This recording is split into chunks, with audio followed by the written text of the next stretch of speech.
Hello, this is Kurt, also known as the 1UpKid, and welcome to another ramble. This time I'm going to talk about Pokemon Black and White 2, and I'm going to make sure this ramble is a little more cohesive than the last one. So I actually bought Pokemon Black and White 2 about 2 weeks. It's going on 3 weeks now ago, and as of right now, I actually beat the Elite Four, beat the champion. I got all the way back down to the professor's village from the first game, and all my Pokemon are very high level now, like in the late 70s now. So they're all very powerful. And the reason why I'm talking about it now instead of like when I bought it back a few weeks ago is that I don't think it's a good idea to talk about something like a game that you've just bought on opening day, because you don't really have a time to sit down and let it let it sit with you, see how well you really enjoy it. Because playing a game for the first 10 minutes it's not a good way to judge a game. It's really not.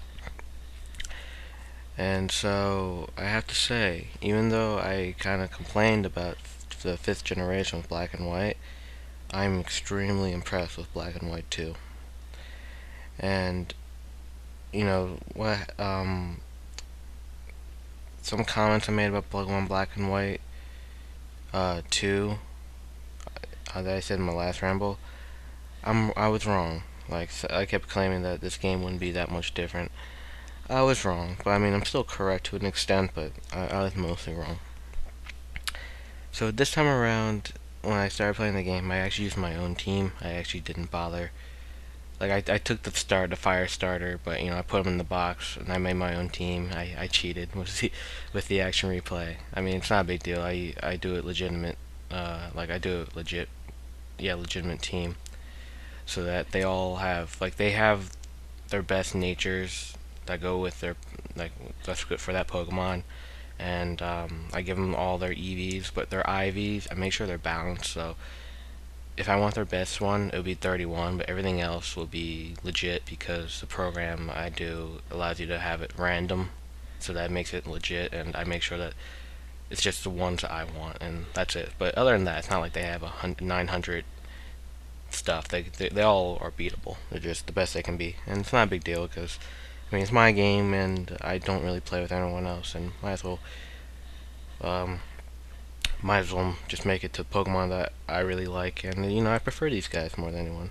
And my team consists of, well, yeah, I'll start off what I started off with because I still have them all.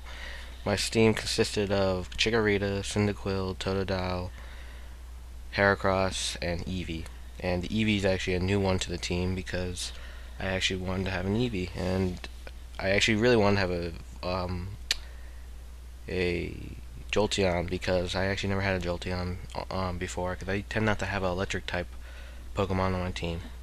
And I have to say, I'm really liking Jolteon, so he's probably gonna stay part of my team. I still don't have a 6-1 though. Generally, that tends to be reserved to the HM slaves for like flying and all that. Yeah, I really hope in the next game they get rid of.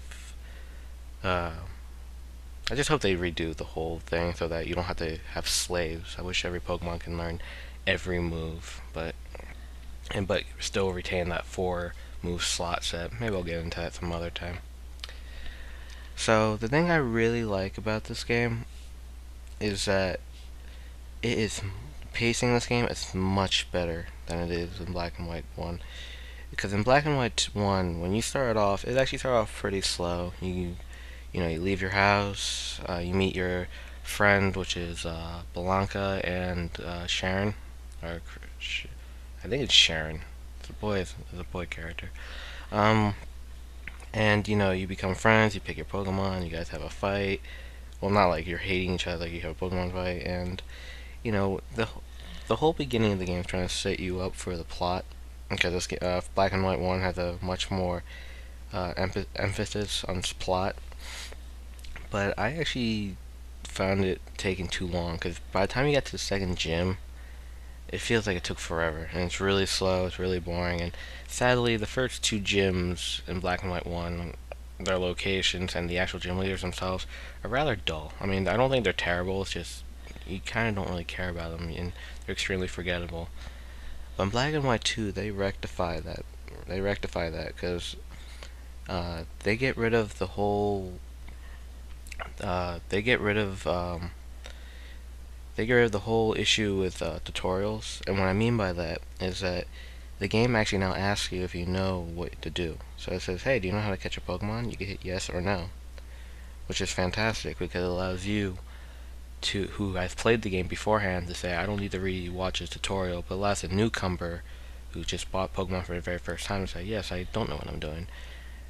And that has to stay because it makes the game move so much faster, and you don't have to sit through all the tutorials, and you can get to the gameplay, which is what is most important. You don't want to sit through all these tutorials and all that.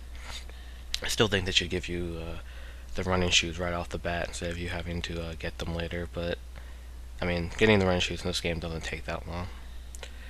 So, the first two gyms in this one are completely different because the first area takes place on the other side of Uvia from where the first area where you first started in Black and White 1.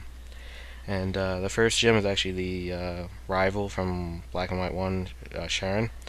And the second one's a new poison type gym leader named Roxy. And they're just so much more interesting. They have far more dynamic to them, and just going from point A to point B, it's a lot more fun. There's a lot more to do, and the areas have personality, so it becomes far more enjoyable because of that. And I also really like the fact that they really spruced up the environments, not with just the new areas that they add in the game, but with the old areas. So, like when you go to Roxy's gym, it's all poison based, which is really cool because it's a poison gym. I really like the fact that the gym itself has like a big coughing sign on it. It's clever. It's really nice. Um, but they also for this third gym leader for the third gym, this city, I forget the name of where it's located. In that area, they added a sewers to the game, which is really cool because I never realized it until I played Black and White 2 that Pokemon never actually had sewers. And I couldn't believe that. I'm like, huh. Now that I think about it, I mean, it's such a standard trope, but Pokemon never had it, and I don't know, it made it feel more alive because of that. Because sewers are real, and you found like Grimers, and Zubats, and it's really nice. And after you got past the sixth gym, the path became different, so that instead of going the linear path that Black and White had, and that you fought a water gym, then a dragon gym, they actually make you go like a way across, like kind of like a what's it called? I forget what it's called. They kind of have you go from all the way to the other side. I think it's called a. No, I don't remember. And they make you go all the way to the other side, and these locations exist in Black and White 1, but you would only venture them after you beat the Elite Four, which I never really did because I didn't really care that much. Because I kind of lost interest by the time the game was over. But here, they make you go into areas that are spruced up a bit, and they're completely different. And they're a lot nicer because they change the order so that instead of fighting a water gym and then a dragon gym, you actually go to the dragon gym first and then the water gym last. And going there is a lot more of a joy because the locations themselves are far more interesting. And it's like they went in and said, let's change stuff from Black and White that people may have not really liked, or maybe we as developers didn't like, and let's fix these mistakes. I'm glad they did. Like whenever they make a third version, they do these fixes, but they don't go all the way through. And I'm kind of glad with this one, instead of just being like a fix, they said let's really, really go through this and really fix stuff up. Now, I do want. They also added a few areas. Like they added, I think something called like the Clay Mountain, which is cool. I mean, you can get fossils there and all that, but I honestly don't really care about it that much. It's not that I don't like fossil Pokemons. It's just I've actually never really been a big fan of caves. I always found them really dull and boring. But that's just me. There's other new areas, but I won't give them all away. The music in Pokemon Black and White 2, I like a lot more. Now, most of it, as a whole, though, I actually really did like the music in Black and White 1. But I think Black and White 2 made me really appreciate the music a lot more than I did in the first game. Because they went in and remixed a good portion of them. A lot of them stood the same. But I really like the remixes they did. Like, Team Plasma's remix is much better than the Team Plasma's remix in the first game. Didn't really care for that one. This game, I was like bobbing my head to it. It sounded great. I really like the remix that Roxy, the second gym leader, got for her gym, which makes the gym theme all guitar bass, which is awesome. I wish how they did that for all the gyms, like give them all a unique variation of the song, but they didn't. It's a shame, but it's not a big deal. Maybe they'll do it in the future games. And I really, uh, I just think as a whole, the actual music that plays when you're fighting wild Pokemon when you're a trainer does a good job of really getting you in the games. And I would actually argue that this is the first Pokemon games really since second generation uh, where I've really enjoyed the music. Now that's not to say that the third or fourth generation didn't have good music. I mean, there's a lot of songs from the third generation I like. Like I like something called like the Abandoned Ship. I don't think that's the actual name. That the song that plays when you go on the ship that's like that's on the sea that's like broken and all that, abandoned. And I also really like the rival theme in the third gen, and in the fourth gen, I really like Cynthia's champion theme and the the roaming Pokemon's theme. I actually really like those. But I just think as an overall package, Generation 5 has a lot of music I really like. There's very few songs in it that I don't like, and I think that's what matters the most. One of my favorite songs in it has to be the Champion theme. It's beautiful. I just love the Champion theme in this game. It's so different. It's so unique because it's so upbeat and kind of like bubbly, but it works because it just sounds like you're about to succeed at your. I'm gonna kind of paraphrase what someone else said. Someone said that this theme feels like it's saying that you finally made it through your journey, and your dreams right in front of you. Now take it. That's what the song kind of gives the feeling of. It's a great theme. And in this game, since you have a new rival song, and I really like the rival music. It's a lot more like you really want to start fighting him with that kind of music. Speaking of rivals, this game has a brand new rival who goes by the default name of like Hugo, which I renamed him. And I have to say, I actually really like Hugo. Um, the thing about rivals is that for the first and second generation, I always really liked Blue and Silver. I always thought that they were very good rivals. Blue was the asshole too. You wanted to really beat him, and you always had to challenge him, and he's really fun. Silver was also an asshole, but he was also someone who was growing, and you kind of like we were kind of showing him a way, and he was a really nice rival to have. I mean, he left an impression on you. Now, when you go to the third and fourth generation, third generation's rival's a joke. I mean, it's just the opposite gender of you, and you fight them every once in a while, and it's just like, wow, this is pathetic. You don't even get to rename them, which is weird. I mean, the name of the rival is really not that important, but it's unusual that they don't give you the option to. Fourth generation was Barry. I would say he's better than the third generation because the third generation rival was really dumb. But the fourth generation rival was also kind of meh because the big problem with third and fourth generation is that the rivals are too friendly to you, so you don't really care. They don't you don't really care that they're there. Sometimes you forget you have a rival. Fifth generation, you had two rivals, which were your friends, Blanca and Sharon. They were okay. I didn't really care for them either. I mean, Sharon was more of an asshole, but kind of forgettable.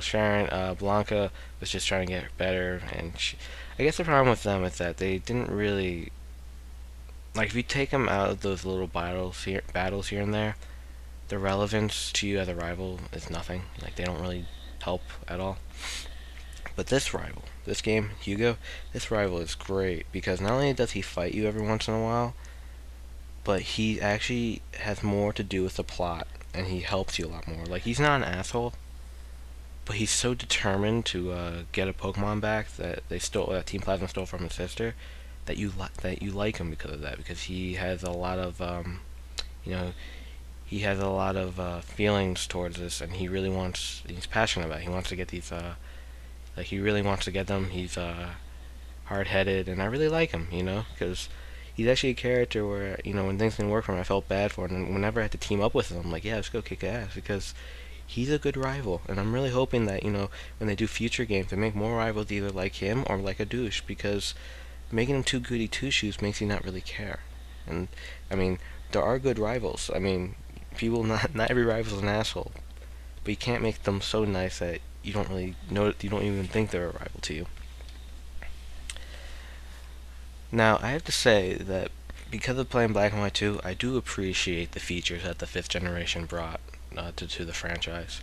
Because while I kind of bagged on the 5th generation because of its story and its very dull environment in my last ramble, there was a lot of things I really did like about the 5th gen, and this game really made me appreciate them a lot much more. Like the much faster battles. I went back and played Pokemon Soul Silver like a few weeks ago, and I love it. But there's no denying that the battles themselves are slow. I mean, they don't click really fast, and sometimes they go on for so long that you wind up doing other things as you're battling. But in this game, they make it that the battles are far more engaging. Health bars go down a lot faster, especially after like one-hit kills. The health bars get decimated, especially in double battles. Those don't go down slowly; they go down really fast.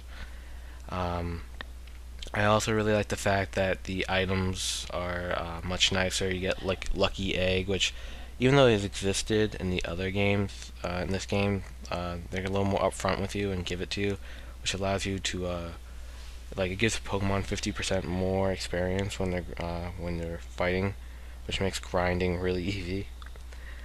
And I really like the way they handle repels, so that if you run out of a repel, instead of having to go all the way back into your bag to use another repel, the game actually asks you, hey, you ran out of repels, do you wish to use another one?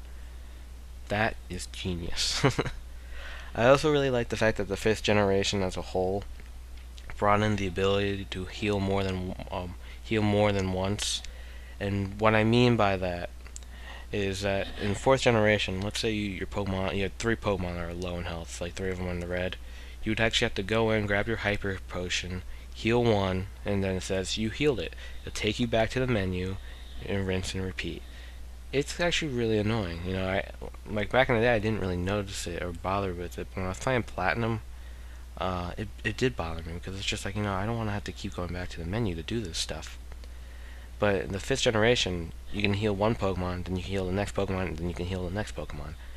That is great. I mean, that should have been there that really should have been implemented after the 2nd generation, but, better late than never, I say. Now, the thing that does matter to Pokemon Black and White is the story. And in Black and White, the story itself is far more engaging. Well, not engaging, I'm sorry. The story in Black and White 2 is probably a little better written, but I actually prefer the story to Black and White 2. In fact, I think Black and White 1's story is it's a little too much in love with itself. And I think the problem there is that because of that, the pacing takes a hit, because you wind up doing a lot of backtracking, there's a lot of talking, especially between various gym leaders and all that, and while I did like the story to Black and White 1, I wasn't that blown away by it. I mean, I always appreciate if Nintendo tries to make a story. I mean, it's better than not trying. But I don't like it when things like this pacing of the game has to suffer because of that. Because Black and White 2 has a story. It's not as engaging as I don't mean engaging. I mean, it's not as deep as the first game. But I also think that the story in Black and White 2 is far more engaging because the pacing is a lot faster. And I also think that the way they handle it, how Team Plasma shows up, it just feels better. You know, it doesn't feel like it's taking forever to get things done. It feels like the plot makes sense to you. You're trying to stop Team Plasma, try to help your rival. I mean, the story doesn't really pick up until you hit like the seventh, like near the seventh gym.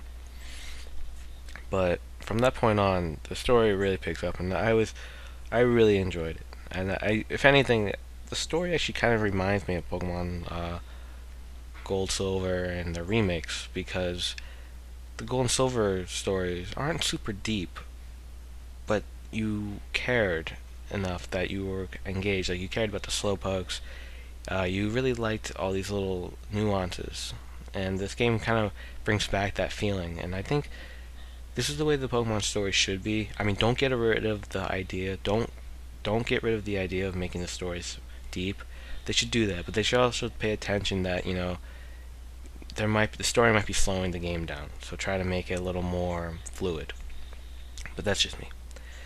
So I also really like the fact that Team Plasma as a whole, um, it's far more like I like the fact that they're technically like a Neo Team Plasma. They're actually like the leftovers, kind of like Team Rocket in the second generation.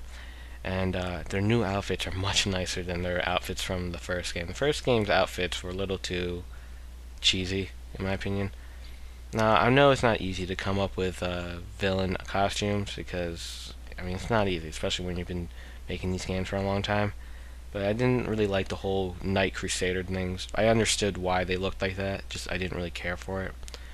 But I really like these new outfits, which are all in black. They kind of look like pirate outfits. I think they are supposed to be pirate outfits because a lot of the locales take place on boats. And I think they look great.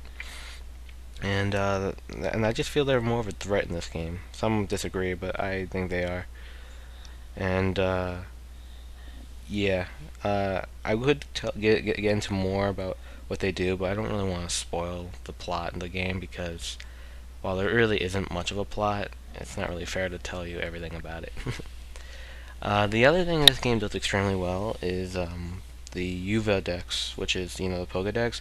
They actually added 300 Pokemon to the UVA Dex because originally it was only 150 because they're trying to give you that feeling of like the first game, like the brand new game reboot, and they actually make the game feel so much more balanced. And the Pokemon distributions in this game is much better. Now, a lot of people would look at the number 300 and say, "Wow, that's a lot of Pokemon." But because of the way they distribute it, you actually are fine with it. Because one problem I had with Black and White 1 is that while I really enjoyed them doing the idea of that you can only catch new Pokemon, because a lot of time we did suffer in past generations, like in Generation 4, where you get a mixture, but you never really get to fully see the new Pokemon, and that sucks 'cause you don't get to know them. I'm glad they did that, but after a while, with 150 Pokemon, there's really not a lot of variety. There really isn't. You don't really have that many choices, but with 300, that's like plenty. And what I mean by Pokemon distribution is that this is the first game I would argue, really, since this is the first game really since like Pokemon first generation, because the second generation, third generation, and the fourth generation, they do suffer from poor Pokemon distribution. And what I mean by that is, as I stated before, a lot of times you would get some new Pokemon and some old Pokemon, and they wouldn't feel right, so that wouldn't have a good balance, so that there would be too little fire or too little water, or there would be too much water or too little grass. And it can be frustrating, because when you're trying to make a team, sometimes you have to settle for Pokemon that either you don't really like or just aren't all that good. But with Black and White 2, they make the distribution feel right. And it just feels more natural. And what I mean by that is that when you go to the sewers, you can catch the Zubats and all that, and Rattatas, and that feels natural because there would be bats and rats in sewers. And there's a lot of Pokemon you can catch. I mean, you can catch Marsheep, Psyducks, Marill, the Rolu Pokemon that evolves into Lucario, Coughings, Magnemites, Growlithe, Magbaby, Elekid, and Eevees. And you can get all these types of Pokemon at the very beginning of the game, so you can already make a good team depending on what starter you make. And when you go to every area, when you see a certain type of Pokemon there, you're like, no, that makes sense. Pokemon would be living there. And it feels more natural because of that. And I think that's what the future games, like 6th generation upwards, need to do, is that don't don't discount these older Pokemon. Keep them in, make them make sense to the environments they're in. Don't just shoehorn them in just to say, oh, we have older Pokemon. No, have the newer Pokemon and make sure they're prominent so we get to see the new Pokemon. But also allow the players to get the older Pokemon so that they can make diverse teams and so that they're not missing their older Pokemon. Because it's not just the first generation or second generation Pokemon that you can catch. You can catch a lot of third generation Pokemon too, and that's good because it allows so much more, well, variety. Getting kind of redundant. So something I did want to bring up because I did bring it up in my first ramble, and I didn't really conclude with it or even bring it back up in the first ramble was I did state that I was glad that the Pokemon Black and White wasn't on the 3DS, and I'm gonna answer that to the reason for that is that I'm also glad that Pokemon Black and White 2 wasn't on the 3DS, and the reason for that is that as a whole, I think these types of games they really do work on the DS because you can tell they're built from the ground up.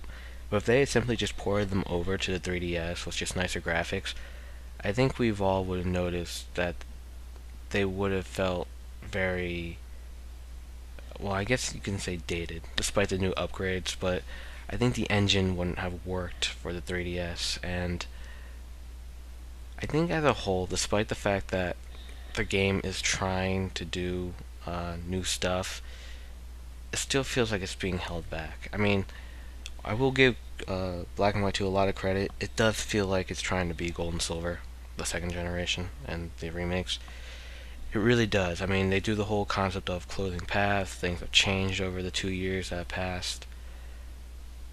But it just doesn't get it, you know? Like, it just doesn't go there all the way, because there's still things that hold it back. Like, I think one big missed opportunity, because I already know this from the get-go, is that in Pokemon Black, Gold and Silver, you're able to fight your rival in the first game. I'm not your rival. You're able to fight Red from the first game. Now, what would have been really smart is that if you were able to fight your character from Pokemon Black and White 1, because he's mentioned throughout the game, he or she, but you can't do that, which is it's a missed opportunity because that would have been really cool. And I will say though that I think Pokemon Black and White 2 closes out the DS. You know, it really does. It closes it out. Next Pokemon games have to be on the 3DS. I mean, they are coming out to the 3DS. I mean, you can already see all the Pokemon software migrating to the 3DS. But I will say that for what Pokemon Black and White 2 is, this probably is the best Pokemon game on the DS. I love Pokemon Soul Silver. Pokemon Soul Silver is actually probably still my favorite Pokemon game. But there's no denying that Pokemon Soul Silver, going off the 4th generation, it's dated. Like, a lot of the concepts are dated. Technically, I would have been happier if the Heart Soul Silver ran off the Black and White engine, the 5th generation engine. But, you know, you can't. I'm not going to complain about that. I mean, I really wanted those remakes, and they came. But, you know, they would have been better, because they would have gotten rid of some of these dated feelings. But, you know, Black and White 2, it's like taking all those concepts from the older games and saying, let's refine it to the best thing possible. And even though they would feel dated on the 3DS, they feel perfectly fine for here. So that's really good. And I just think that as a whole, the 5th Black and White 2 just feels more combat friendly, meaning that, you know, you'll have a lot of different and really fun fights in this game, and a lot of different types of Pokemon you can raise, because in other games, you don't really get that feeling. So, something I did find out a little after the fact was that technically the 5th generation as a whole was developed by a completely different team.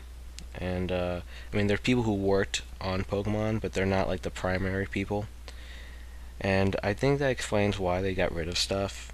It's not really an excuse, because, you know, they clearly know about, you know, Pokemon Heart Gold and Soul Silver. It's not an excuse not to add these features in that, you know, they removed. So, As of right now, since they changed the developers, I guarantee you the people who usually work on Pokemon are working on the 6th generation right now as we speak. And I guess the primary reason why I'm glad they didn't move the Pokemon Black and White 1 or 2 on the 3DS is that they're probably using the 5th generation as like an experiment. Like they're trying to see what works and cannot work with the 5th generation. So they're taking out, adding in, and seeing the response.